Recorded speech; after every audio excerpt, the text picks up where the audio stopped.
Hello my dear students, welcome all of you on my YouTube channel.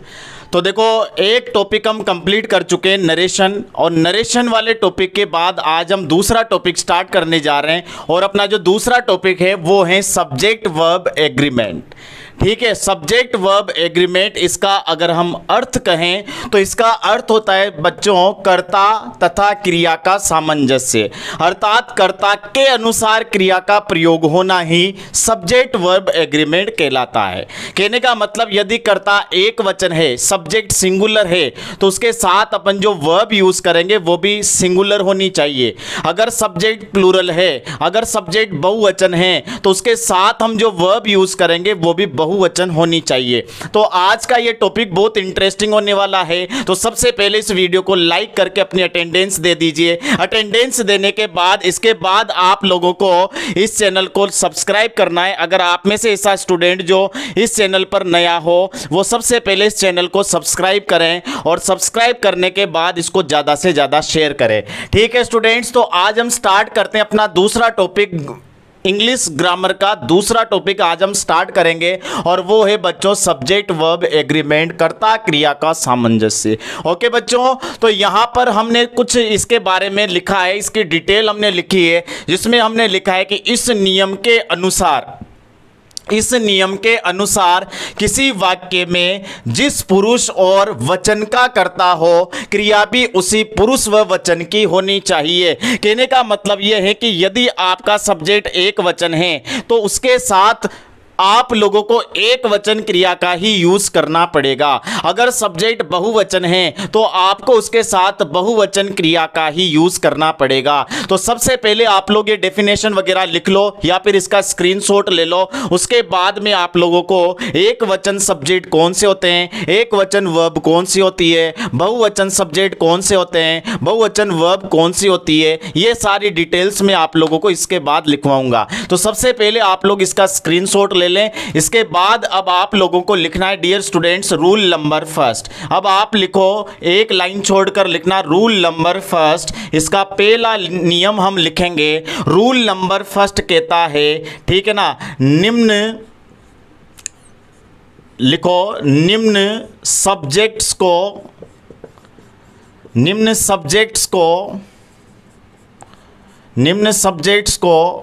Subjects के अनुसार, यूँ लिखना, निम्न सब्जेक्ट के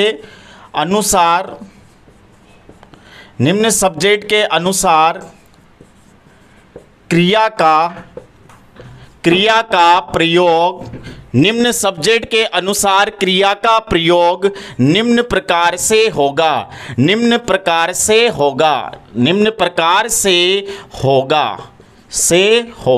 तो देखो हमने लिखा निम्न सब्जेक्ट्स के अनुसार क्रिया का प्रयोग निम्न प्रकार से होगा। तो अब हमने जो यहां पर लिखा है इसको समझना आप लोग। अब मैं एक वचन करता और बहुवचन करता जो हैं उनको यहां पर लिखूंगा। तो आप लोग सबसे पहले ये जो आप लोगों ने लिखा है इसमें आपको किस तरीके से समझना है ये चीज मैं आप लोगों को पहले अभी क्लियर कर देता हूं।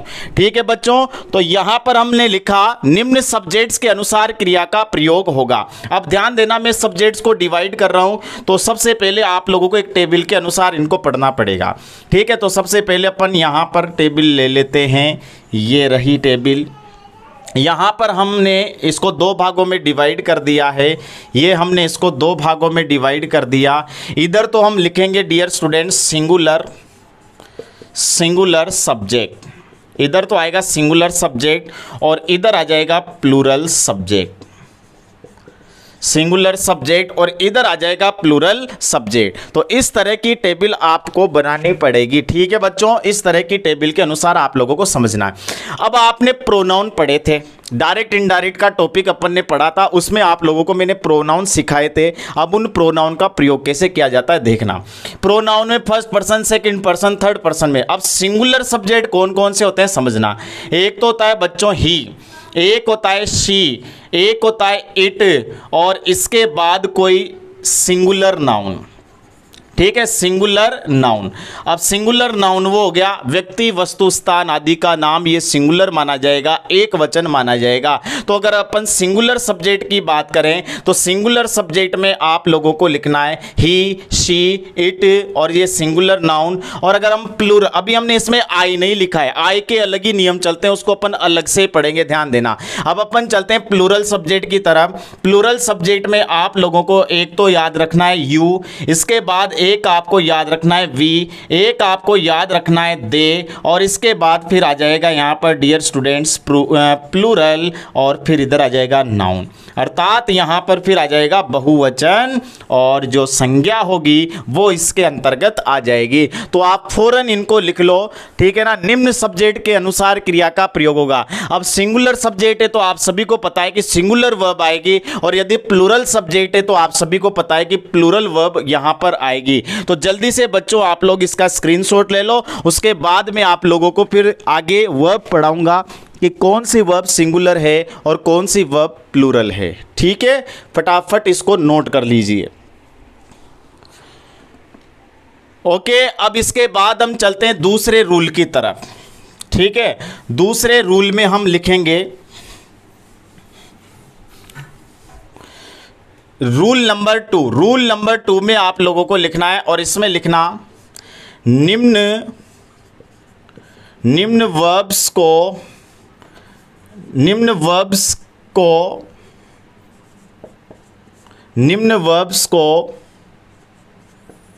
एक वचन, निम्न वर्ब्स का, यूं लिखना, निम्न वर्ब्स का एक वचन तथा बहुवचन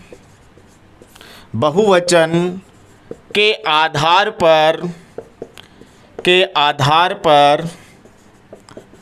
प्रयोग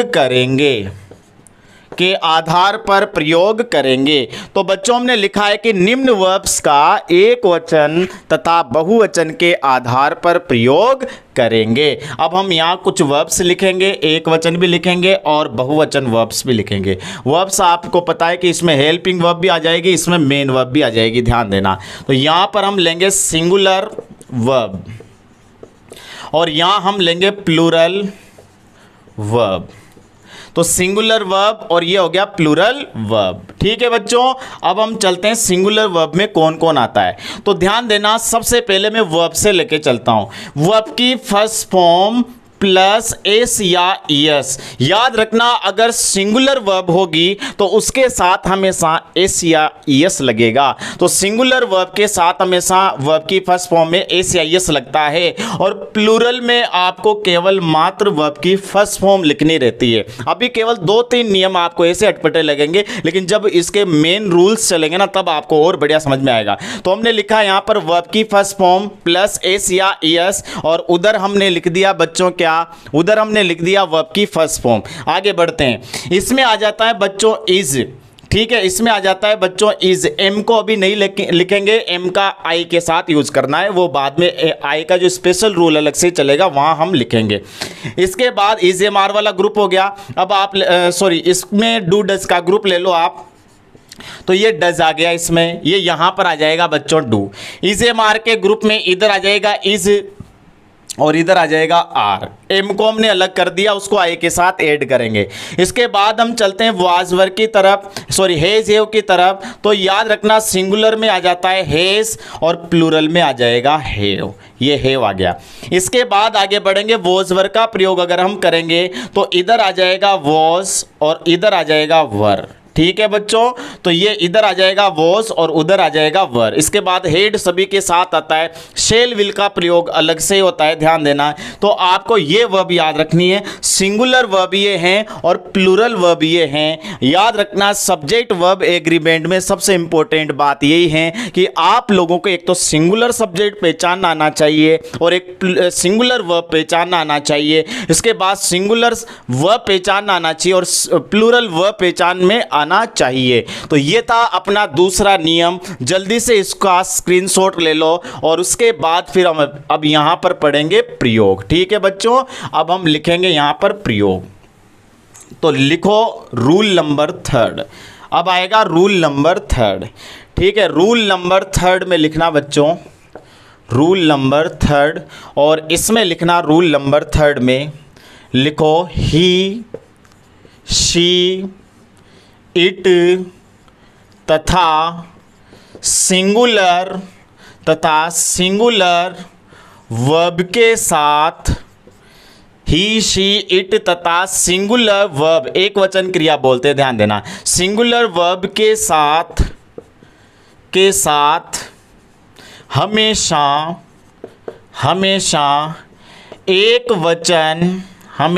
एक वचन क्रिया का प्रयोग होगा। तो ध्यान देना, हमने जो नियम लिखा है इसके अंतर्गत समझना, ही, शी, इट तथा सिंगुलर वर्ब के साथ हमेशा एक वचन क्रिया का प्रयोग करना है। अर्थात आपका सब्जेक्ट यदि एक वचन है तो आपको उसके साथ वर्ब भी एक वचन यूज करनी है। अगर बहुवचन क्रिया है या बहुवचन सब्जेक्ट है तो उनके साथ हमेशा आपको वर्ब भी बहुवचन ही यूज करनी है। इट्स टू हॉट टुडे, आज बहुत गर्मी है बच्चों, बहुत पसीना आ रहा है, लेकिन फिर भी टेंशन मत लेना, हम पूरा टॉपिक कवर करेंगे यहाँ पर जितना हो सकेगा, ठीक है ना, टेंशन लेने की जरूरत नहीं है। तो हमने लिखा ही, शी, इट तथा सिंगुलर वर्ब के साथ हमेशा एक वचन क्रिया का प्रयोग होगा। अब एग्जाम्पल लेते हैं अपन, एग्जाम्पल अर्थात सेंटेंस कैसे आते हैं एग्जाम में, ध्यान देना। पहला सेंटेंस लिख रहा हूं मैं, यहाँ हमने लिखा ही, फिर रिक्त स्थान आ जाएगा यहाँ पर गुड प्लेयर, ये दे दिया बच्चों उसने। और ऑप्शन में आपको मिलेगा बच्चों एम, इस एम को हटा देते, चलो अभी ऑप्शन में मिलेगा आपको वर, ऑप्शन में मिलेगा आपको आर, ऑप्शन में मिलेगा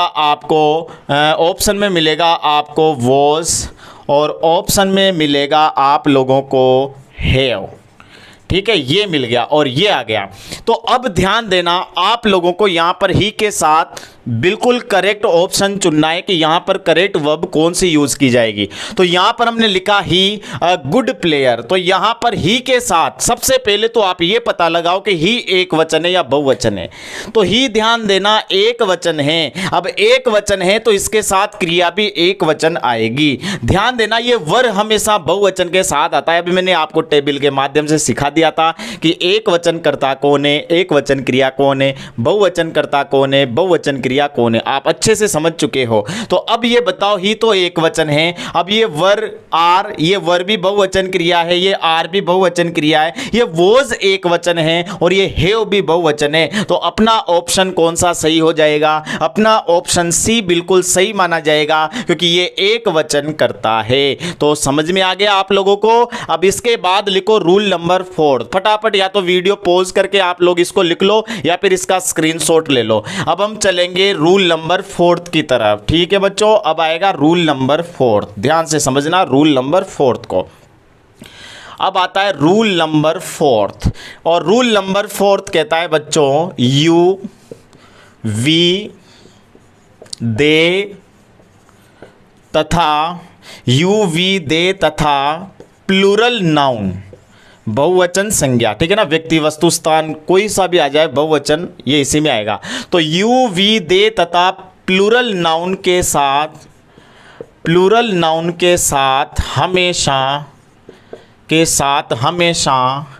बहुवचन क्रिया का प्रयोग होगा, बहुवचन क्रिया का प्रयोग होगा। तो ध्यान देना, यू, वी, दे तथा प्लूरल नाउन के साथ हमेशा बहुवचन क्रिया का प्रयोग होगा। तो इनके साथ हमेशा आपको बहुवचन क्रिया यूज करनी है। अब ध्यान देना, बहुवचन क्रिया यूज तो करेंगे लेकिन उदाहरण के माध्यम से आपको समझ में आएगा। तो लेते हैं इसका पहला एग्जाम्पल है डियर स्टूडेंट्स, और याद रखना इसमें हमने लिखा दे, फिर रिक्त स्थान आ गया,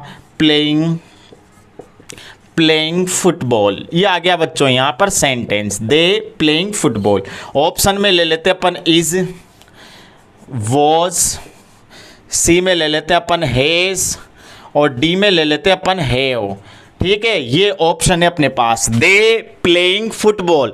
अब यहां पर हमने देखा दे आ गया, अब दे यहां पर बहुवचन करता है, बोलो क्या है, बहुवचन करता है। अब बहुवचन करता है तो क्रिया भी कौन सी आएगी, बहुवचन आएगी। अब बहुवचन आएगी तो बताओ, यहां दे आ गया ना, तो यहां पर दे की बहुवचन है तो बहुवचन क्रिया ढूंढो। तो यहां पर इज क्या है बच्चों, एक वचन क्रिया है, वाज भी एक वचन क्रिया है, हेज भी एक वचन क्रिया है, तो ये हेव हमेशा बहुवचन क्रिया मानी जाती है, इसलिए हम यहां पर हेव का यूज करेंगे। तो ध्यान देना, ये हो गया यहां पर हेव। ठीक है बच्चों, तो ये था पहला एग्जांपल, एक और मैं समझाऊंगा, फटाफट इसका स्क्रीनशॉट ले लो। अब दूसरा एग्जांपल समझना, अब दूसरे से और बढ़िया शानदार आपको समझ में आएगा। दूसरा एग्जांपल है, दूसरे एग्जांपल में हम लिखेंगे, ध्यान देना, स्टूडेंट्स, स्टूडेंट्स फिर रिक्त स्थान आ जाएगा, स्टूडेंट्स फिर रिक्त स्थान इंग्लिश। ठीक है, ये लिख दिया हमने इंग्लिश। ऑप्शन है, ध्यान देना, ऑप्शन है प्यारे बच्चों इज, दूसरा है स्पीक, ठीक है, तीसरा है स्पीक्स, स्पीक्स, और अगला है अगला है हेज, ये आ गया जैसे। ठीक है, अब देखो इधर, यहां पर आप लोगों को दिया स्टूडेंट्स और यहां दिया इंग्लिश। अब स्टूडेंट्स क्या है बच्चों, यहां पर स्टूडेंट्स क्या है, बहुवचन है। अब स्टूडेंट्स बहुवचन है तो इसके इनके साथ क्रिया भी बहुवचन आएगी। अब बहुवचन आएगी तो यहां पर हम देखेंगे इज तो एक वचन है, गलत हो जाएगा ये, हेज भी एक वचन है। अब स्पीक और स्पीक्स, अब मैंने आपको स्टार्टिंग में लिखवाया था कि एक वचनकर्ता के साथ क्रिया में एस या एस का प्रयोग होगा, लेकिन बहुवचन के साथ नहीं होगा, तो ये यहां पर बी वाला ऑप्शन बिल्कुल सही है। ठीक है स्टूडेंट्स, तो यहां पर बी वाला ऑप्शन बिल्कुल सही आएगा।